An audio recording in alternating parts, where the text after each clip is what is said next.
Magandang hapon mga ka-happy hour. Narito ang mga balita para sa MBC TV Network News Update, 5 PM edition. Philippine Army, iginiit na NTA ang napatay na UP student. Yan ang MBC TV Network News, ni Edniel Parosa. Nanindigan ng militar sa naunang ulat na miyembro ng New People's Army ang napatay University of the Philippines student at iba pang personalidad sa nangyaring enkwentro sa Toboso, Negros Occidental. Kasunod dito ng pagkumpirma ng UP Diliman Student Council na counselor nila ang isa sa 19 na napaslang na si Alisa Alano. Sa ambush interview sa libingan ng mga bayani, sinabi ni Philippine Army spokesperson Colonel Louis de Maala na armado ang mga nabanggit. Kung totoo man ng student leader o social worker lang ang napatay, kinwestiyon ni de Maala kung bakit sila nasa lugar ng enkwentro kalaban ng mga sundalo.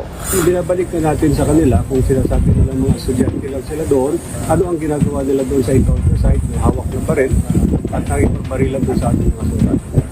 Kung totoo mang hindi sila kombatant, tinawag namang obstruction ni Defense Secretary Gilberto Teodoro ang presensya ng mga napatay.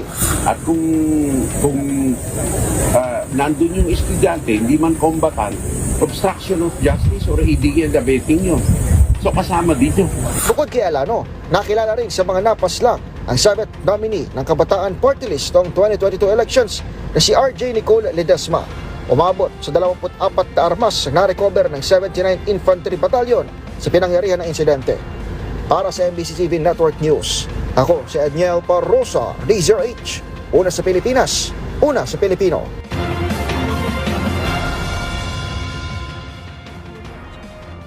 Samantala, sa Metro Manila ngayon, 27% ng nasusunog na lumang Navotas landfill, natabunan na ng lupa.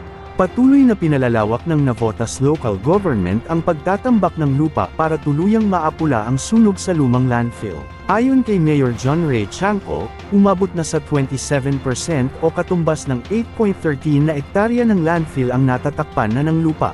Dumating na rin aniya ang karagdagang 1,200 metric tons ng limestone powder mula Limay na gagamitin sa susunod na yugto ng fire suppression operations, habang tuloy-tuloy ang pagdating ng heavy equipment at mga tauhan sa lugar.